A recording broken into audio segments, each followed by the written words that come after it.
రత్నలహరి ఛానల్కు స్వాగతం. ఈరోజు మీకు ఒక చక్కటి సమాచారంతో కూడినటువంటి విశేషాలు మన రత్నలహరి ఛానల్ ద్వారా అందించదలిచాం. ప్రతి వారికి కూడా భూములు కొనడం కానీ, అదేవిధంగా ఇళ్ళు కొనడం, భూ సంబంధమైన విషయాల్లో ప్రతి వారికి అవసరం ఉంటూనే ఉంటుంది. ఈ భూ సంబంధమైన విషయాల్లో అవసరం ఉన్నప్పుడు మనకి మండల రెవెన్యూ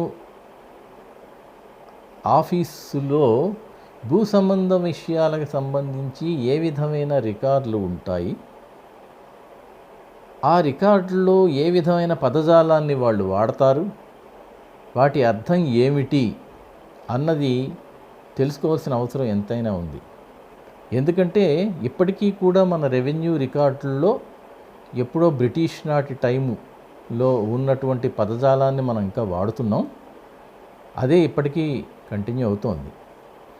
అంతేకాకుండా ఇప్పుడు మనం భూములను కొన్నా, ఇళ్ళు కొన్నా మనకి ఎంత ఏరియాలో మనం ఇల్లు కొంటున్నాం, ఎంత భూమి కొంటున్నాం, అదేవిధంగా ఇళ్ళ యొక్క ఆ పరిణామాలు ఏ విధంగా ఉంటాయి మనం తెలుసుకోకుండా కొంటే,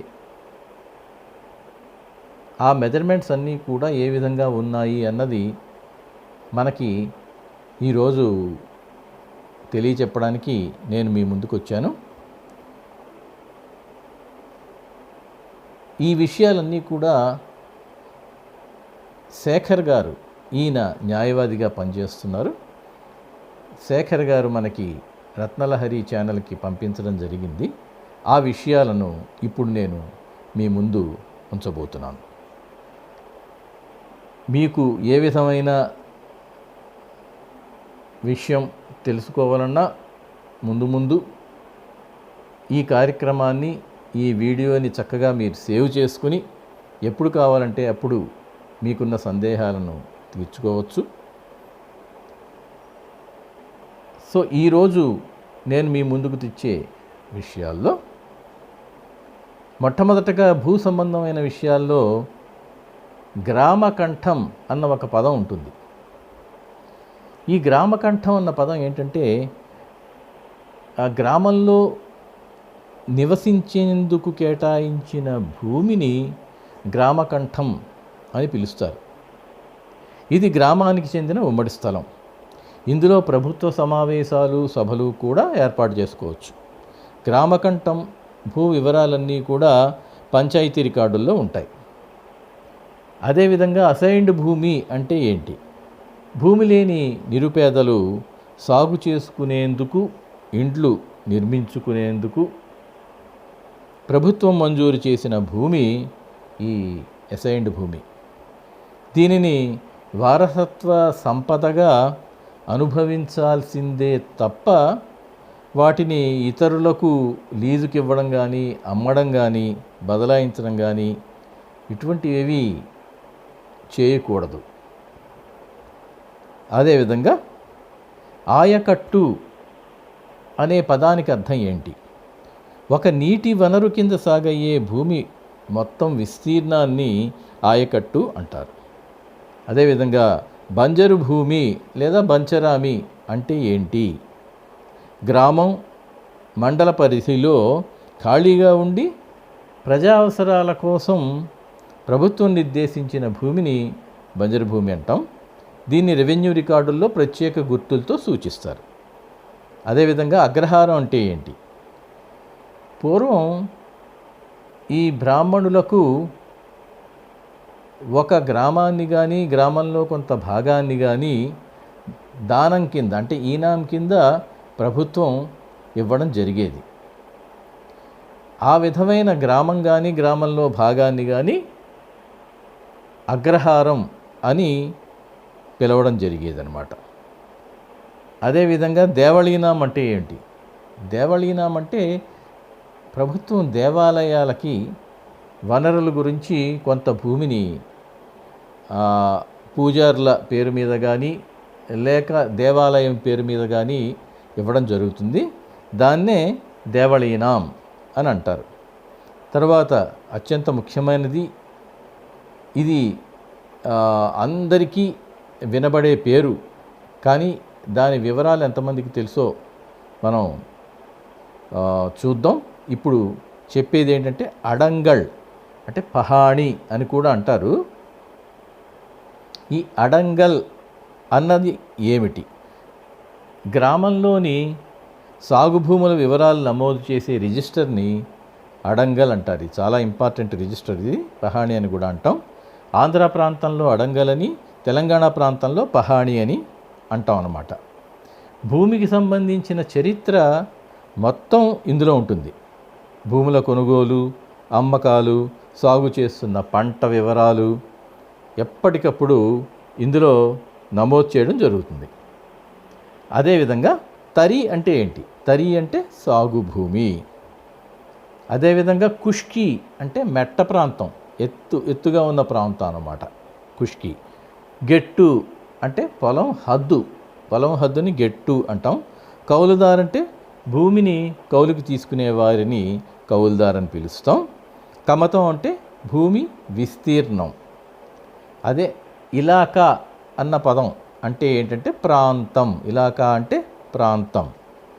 ఈనాం అంటే ఏంటంటే సేవలను గుర్తించి ప్రభుత్వం ఇచ్చే భూమి ఈనాం అంటాం. అదేవిధంగా బాలోతా ఈనాం అని కూడా ఉంది. అదేంటంటే భూమి లేని నిరుపేద దళితులకు ఇచ్చే భూమిని బాలోతా ఈనాం అని అంటాం. సర్ఫే ఖాస్ అంటే నిజాం నవాబు సొంత భూమిని సర్ఫే ఖాస్ అని పిలుస్తారు. సీలింగ్ మనకి తెలుసు, ఇంత భూమి కంటే ఎక్కువ భూమి ఉండడానికి వీలు లేదు, అది ప్రభుత్వానికి మనం సరెండర్ చేయాలని చెప్పి మనకి ఉండేది కదా, దాన్ని సీలింగ్ అంటారన్నమాట. అంటే భూ గరిష్ట పరిమితి, అది సీలింగ్. సర్వే నెంబర్ చాలా చాలా ఇంపార్టెంట్ అయిన విషయం ఇది. ఈ సర్వే నెంబర్ అంటే భూముల గుర్తింపు కోసం ఒక నెంబర్ ఇస్తాం అన్నమాట. ఆ కేటాయించిన నెంబర్ని సర్వే నెంబర్ అంటారు. దాంతో ఈజీగా ఆ భూమి ఎక్కడ ఉంది ఏంటి అన్నది మనం ఐడెంటిఫై చేసుకోగలం.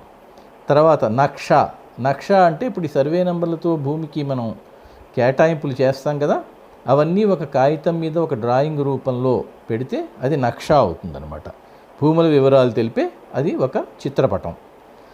తర్వాత కబ్జాదార్ అంటే భూమిని తన ఆధీనంలో ఉంచుకొని అనుభవించే వ్యక్తి, అతన్ని కబ్జాదార్ అని పిలుస్తాం అన్నమాట. తర్వాత ఇంకొక అతి ముఖ్యమైన విషయం ఏంటంటే ఎన్కంబరెన్స్ సర్టిఫికెట్, దాన్ని ఈసీ అని షార్ట్గా పిలుస్తాం. ఇది చాలా ఇంపార్టెంట్. రిజిస్ట్రేషన్ జరుపుతున్నప్పుడల్లా ఈసీ ఉందా అని రిజిస్ట్రార్ గారు అడగడం మీకు అందరికీ తెలిసిందే. ఈసీ అంటే ఏంటంటే భూస్వరూపాన్ని తెలియజేసే ధృవీకరణ పత్రం. 32 ఏళ్లలోపు ఓ సర్వే నంబరు భూమికి జరిగిన లావాదేవీలు అన్నీ కూడా ఇందులో ఉంటాయి ఈ ఎన్కంబరెన్స్ సర్టిఫికెట్లో. తర్వాత అలాగే ఫీల్డ్ మెజర్మెంట్ బుక్. ఈ ఫీల్డ్ మెజర్మెంట్ బుక్ అంటే దీన్నే ఎఫ్ఎంబి టిపన్ అని అంటారు. గ్రామ రెవెన్యూ రికార్డుల్లో ఎఫ్ఎంబి ఒక భాగం.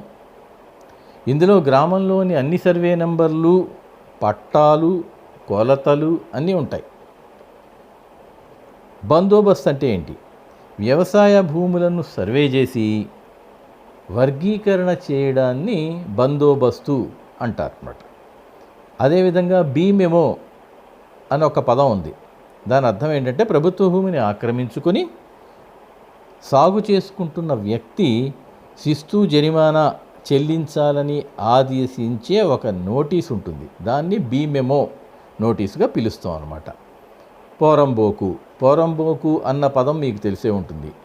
మనుషులకు కూడా వీడు పోరంబోకులో తిరుగుతున్నాడు రా అని మనం జనరల్గా అంటూ ఉంటాం. సో అది భూమికి ఏ విధంగా వర్తిస్తుంది అన్నది కూడా ఇప్పుడు మనం తెలుసుకుందాం. పోరంబోకు అంటే భూములపై సర్వే చేస్తున్నప్పుడు అందులో కొన్ని భూములు సేద్యానికి పనికిరావు అని తేలుతుంది కదా, అటువంటి భూముల్ని పోరంబోకు భూములు అని అంటాం అన్నమాట. అది కూడా ప్రభుత్వ భూమే, కానీ సేద్యానికి పనికిరాదు కాబట్టి పోరంబోకు భూమి అంటాం. ఇప్పుడు ఫైసల్ పట్టి అంటే అది బదిలీ రిజిస్టర్. అదేవిధంగా చౌఫస్లా అని ఒక పదం ఒకటి ఉంది. అంటే ఒక రెవెన్యూ గ్రామంలో ఒక రైతుకున్న వేర్వేరు సర్వే నెంబర్ల భూముల పన్ను మదింపు అందులో ఉంటుందన్నమాట. పన్ను మదింపు రికార్డ్, అది ఆ రికార్డ్ అంతా అందులో ఉంటుంది. దాన్ని చౌఫస్లా అంటారు. డైగ్లాట్ అన్న ఒక పదం ఉంది. డైగ్లాట్ అంటే తెలుగు ఇంగ్లీష్ భాషల్లో ముద్రించిన శాశ్వత ఏ రిజిస్టర్ని డైగ్లాట్ అని పిలుస్తాం. అదేవిధంగా విరాసత్ లేదా ఫౌతీ కానీ విరాసత్ కానీ, దీన్ని ఏమంటారంటే భూ యజమాని చనిపోయినప్పుడు తర్వాత అతడి వారసులకు భూమి హక్కులు కల్పించడాన్ని విరాసత్ కానీ ఫౌతీ కానీ అంటాం. కాస్తు అంటే అర్థం ఏంటంటే సాగు చేయడం. మింజుములే, ఈ పదాలన్నీ భలే విచిత్రంగా ఉంటాయి. మింజుములే అంటే మొత్తం భూమి అని అర్థం. మొత్తం భూమిని మింజుములే అని పిలుస్తారు. తర్వాత మార్టిగేజ్, ఈ పదం కూడా చాలామందికి తెలుసు. అంటే రుణం కోసం భూమిని కుదువ పెట్టడాన్ని మార్టిగేజ్ అని అంటారనమాట. మోకా అంటే ఏంటి? క్షేత్రస్థాయి పరిశీలనని మోకా అంటారనమాట. అంటే స్పాట్ ఇన్స్పెక్షన్. తర్వాత పట్టాదారు పాస్ పుస్తకం. పట్టాదారు పాస్ పుస్తకం అంటే అందరికీ తెలిసిందే. ఇది అంటే రైతుకు ఉన్న భూమి హక్కులను తెలియచేసే పుస్తకాన్ని పట్టాదారు పాస్ పుస్తకం అని పిలుస్తాం. అదేవిధంగా టైటిల్ డీడ్, భూ హక్కు దస్తావేజు, దీని మీద ఆర్డీఓ సంతకం పెడతారనమాట. అది టైటిల్ డీడ్. తర్వాత ఆర్ఓఆర్ అంటే రికార్డ్స్ ఆఫ్ రైట్స్. అంటే ఏంటంటే భూమి యజమాన్య హక్కుల రిజిస్టర్ని రికార్డ్స్ ఆఫ్ రైట్స్ అంటాం. తర్వాత ఆర్ఎస్ఆర్ అంటే ఏంటి? ఈ ఆర్ఎస్ఆర్ అంటే రీసెటిల్మెంట్ రిజిస్టరు లేదా శాశ్వత ఏ రిజిస్టర్. ఆర్ఎస్ఆర్ అంటే పర్మనెంట్ రిజిస్టర్. సర్వే నెంబర్ల వారీగా భూమి శిస్తులను నిర్ణయించే రిజిస్టర్ని పర్మనెంట్ రిజిస్టర్ అంటారు. ఇది తర్వాత ఏంటంటే ఈ రిజిస్టర్ తీసేసి సేత్వార్ అని ఇంకో పేరు పెట్టారన్నమాట. సేత్వార్ స్థానంలో ఈ పర్మనెంట్ రిజిస్టర్ని మనం ప్రవేశపెట్టాం. సేత్వార్ అన్న అంతకు ముందు ఉండేది.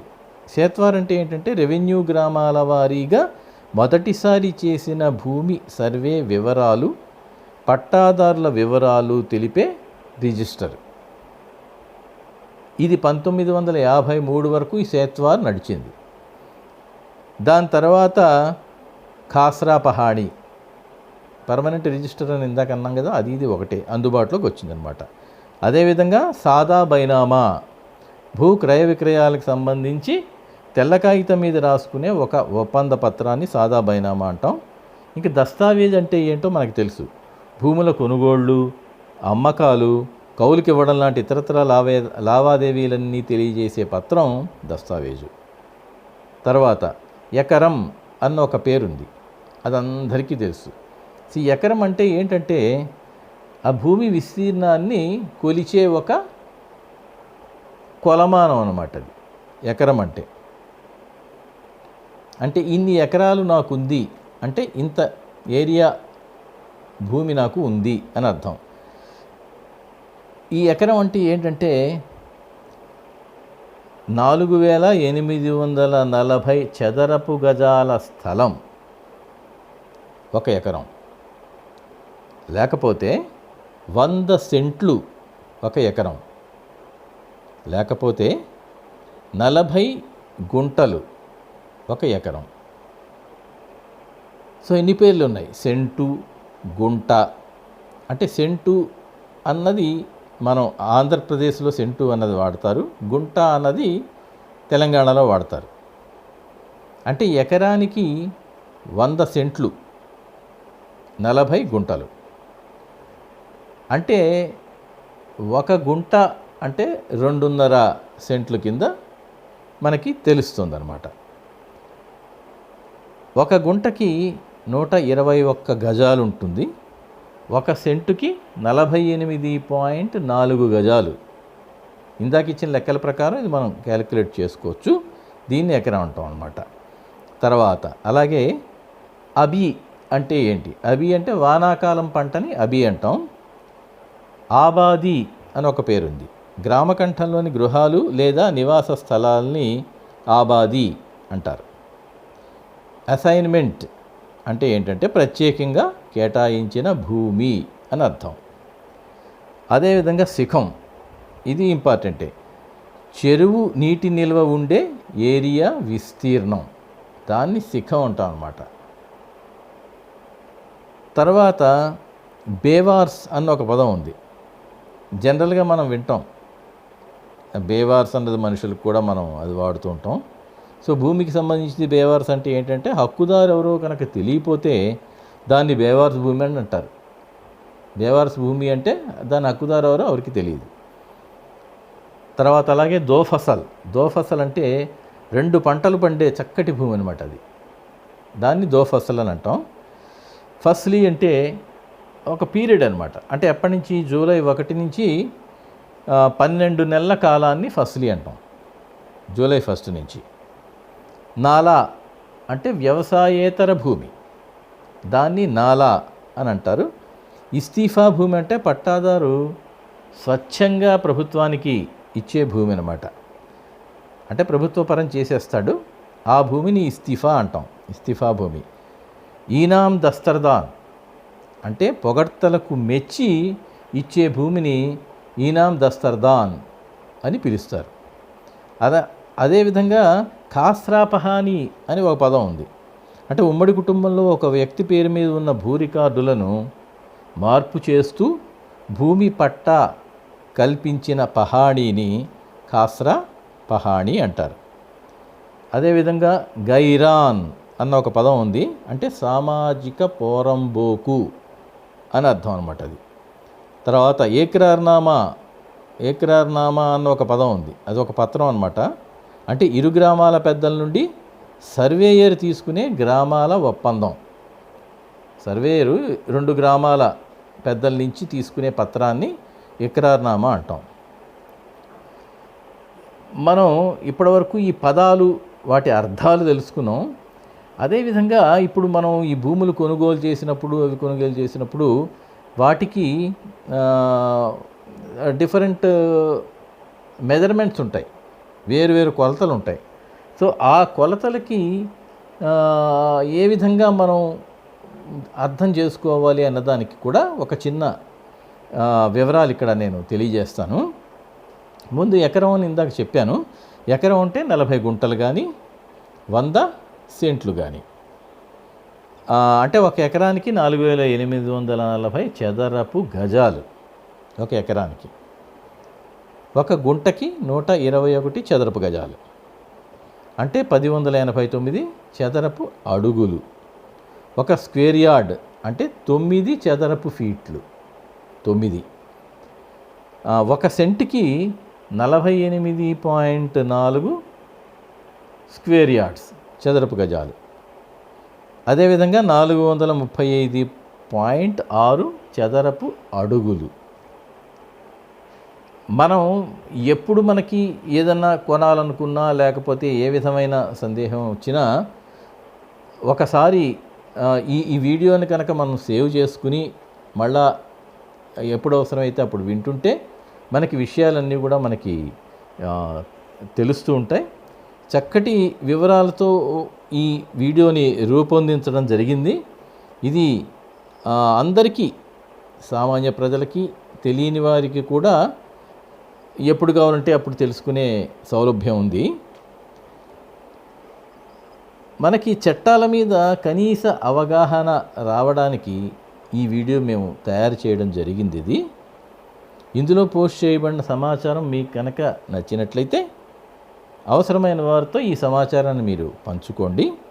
అందువలన వారికి చట్టాల మీద ఉన్న సందేహాలకి పరిష్కారం లభిస్తుంది. మీ అభిప్రాయాలను నాకు కామెంట్ చేయండి రత్నలహరి ఛానల్కి. మీకు ఈ సమాచారాన్ని కనుక నచ్చితే లైక్ చేయండి, షేర్ చేయండి, కామెంట్ చేయండి. రత్నలహరి ఛానల్ని సబ్స్క్రైబ్ చేయండి. మరిన్ని వీడియోల కోసం ఈ ఛానల్ని చూస్తూ ఉండండి. మీకు కనుక ఈ రత్నలహరి ఛానల్ అందించే ఈ చక్కటి కార్యక్రమాలు నచ్చినట్లయితే సబ్స్క్రైబ్ చేసుకుని చక్కగా మీ అభిప్రాయాలను మాకు తెలియజేసి, ఇంకా ఏ విషయాల మీద మన రత్నలహరి ఛానల్ నుండి మీకు చక్కటి సలహాలు సూచనలు కావాలో అవన్నీ కూడా మాకు కనుక తెలియజేస్తే చక్కటి వివరాలను మీకు ఎప్పటికప్పుడు అందించగలం. ఈ చక్కటి వివరాలను ఇప్పుడు మీకు నేను వినిపించింది తాడూరి వెంకట శేషగిరిరావు. రత్నలహరి ఛానల్ ద్వారా మీ రాజేంద్ర ప్రసాద్ గుప్తా ఈ కార్యక్రమాలన్నిటినీ పర్యవేక్షిస్తూ చక్కటి కార్యక్రమాల్ని అందరికీ అందిస్తున్నారు. నమస్కారం.